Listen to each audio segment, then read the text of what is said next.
Buenos días, como siempre. Acabamos de escuchar la conferencia de prensa del licenciado Andrés Manuel López Obrador, presidente constitucional de la República Mexicana, y nos dio mucho gusto. Dos temas son los que vamos a tratar el día de hoy. Uno es el hecho que veníamos diciendo esta semana precisamente, que durante las conferencias de prensa el licenciado López Obrador realmente juega un papel como educador, como pedagogo. Hoy él mismo en su propia voz así lo planteó también, lo cual nos da mucho gusto porque en la realidad es lo que está pasando. Él dijo que pues un dirigente está obligado también a orientar, a educar políticamente, a concientizar a las personas que lo escuchan.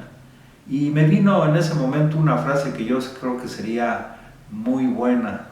en relación a los periodistas que van a la conferencia mañanera, que podríamos decir: el periodista escuchando también se está educando al escuchar al licenciado Andrés Manuel López Obrador. Esto es muy importante porque como vivimos 36 años del periodo neoliberal, en donde los métodos que utilizaba el gobierno o los gobiernos federales era pues el chayote, los privilegios especiales para que sacaran alguna noticia u ocultaran otra, el trato con la prensa cuando iban en los aviones pues era de mucha atención en el sentido de quedar bien con la prensa para que noticias desfavorables al gobierno pues no salieran, algunos desde los reporteros, otros lógicamente pues desde las redacciones de los periódicos, que era lo más fuerte. Pero yo creo que ahora los propios periodistas están viendo que la relación que se establece con el licenciado López Obrador no es de subordinación a lo que él diga,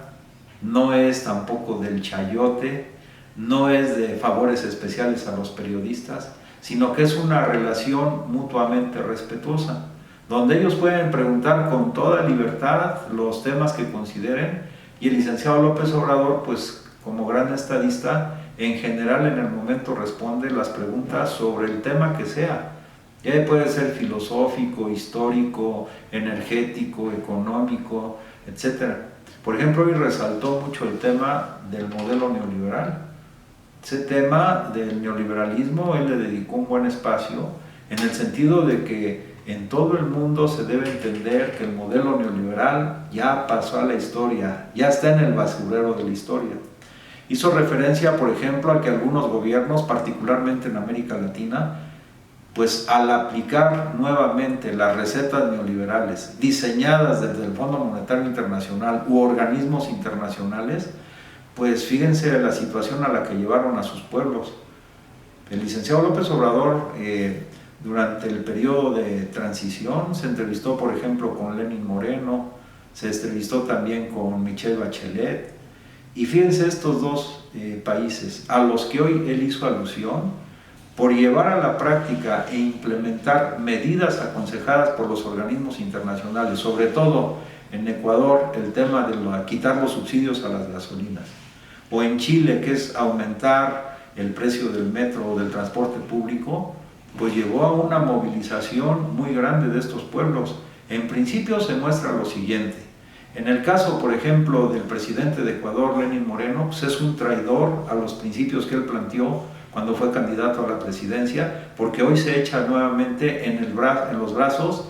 de los organismos internacionales, por un lado, y por otro lado, pues ha salido mucha información de la riqueza mala vida que está generándose y que está llevando fuera de su país. Lógicamente que pues tuvo que rectificar, no por buen corazón, sino por la gran movilización del pueblo ecuatoriano, que incluso pues estuvo a punto, y todavía eso está en proceso, de que ya deje la presidencia por traición a su pueblo. En el otro caso de Chile, bueno, pues ya sabemos que Piñero pues surgió de la derecha, pero ahora se mostró en estas medidas que él tomó, pues todavía los genes neoliberales profascistas y fascistas del periodo de Pinochet, utilizando al ejército para reprimir al pueblo. Más de 15 muertos ya van, son centenares de encarcelados, torturados y desaparecidos. Tuvo que echar marcha atrás y pedir perdón al pueblo, aunque ese perdón a mí en lo particular me parece como una posición pues cínica, porque la mentalidad que él trae desde que llegó a la presidencia de Chile, pues es de connivencia, de complicidad con los organismos o las empresas transnacionales para saquear los recursos importantes mineros, sobre todo de Chile. Y ahora, pues en el caso de hoy, el licenciado López Obrador fue muy claro, y a mí me da mucho gusto porque en América Latina, en estos dos países en particular a los que él se refirió, volver a aplicar las políticas neoliberales, pues lleva ya no a una actitud pasiva de los pueblos, sino a una actitud de resistencia, cada uno con sus formas propias. Pero lo mismo está pasando en Argentina, que la gente está indignada, va a haber elecciones y seguramente estas posturas pro-neoliberales y neoliberales abiertas pues van a fracasar. Y lo mismo está pasando en Haití, donde hay grandes movilizaciones, y hace unos días en Honduras. Pero el tema es que ante un panorama nuevo que se está viviendo en el planeta, no se pueden estar utilizando políticas que ya fracasaron o que fueron exitosas, pero para una minoría que se enriqueció a costa de la miseria, el hambre y la desesperación de los pueblos. Estamos orgullosos también porque en la relación que se ha establecido con el presidente de Estados Unidos, Donald Trump, el día de hoy en la mañana también el licenciado López Obrador puso alguna parte de la opinión de Donald Trump sobre las relaciones que se deben establecer entre México y Estados Unidos, y lógicamente pues, es la política que el licenciado López Obrador planteó desde el 2006 cuando fue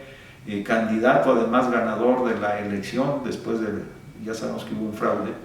La política exterior del gobierno mexicano, hoy encarnado en el presidente Andrés Manuel López Obrador, es de autonomía, de independencia, de defensa de la soberanía nacional, y las relaciones que se establecen con Estados Unidos no son de subordinación, son de respeto mutuo, como lo reconoce Donald Trump. Donald Trump puede tener opiniones que ya sabemos, pues en Estados Unidos hay una carga ideológica muy fuerte, anticomunista, que se creó y se desarrolló muy intensamente durante todo el periodo de la Guerra Fría y que está casi en los genes de la mayoría de los dirigentes políticos de Estados Unidos, de la mayoría, no de todos. Entonces Donald Trump pues esa ya lo trae, su posición anticomunista, pero a pesar de eso, el acuerdo que se acaba de lograr sobre la cuestión de la limitación o las medidas para impedir, disminuir, reducir el tráfico de armas también son buenas. Y lo que él dijo, con el licenciado López Obrador, la relación es de respeto mutuo. El licenciado López Obrador no se va a subordinar ni va a subordinar la política nacional a los intereses de cualquier potencia extranjera. Eso también nos da mucho gusto. Y pues reitero, creo que los periodistas escuchando al licenciado López Obrador, repito, los periodistas escuchando, también se están educando. Pues si les gustan estos mensajes, en la pantalla aparecen en las redes a través de las cuales nos podemos comunicar, y me da mucho gusto saludarlos. Que tengan buen día.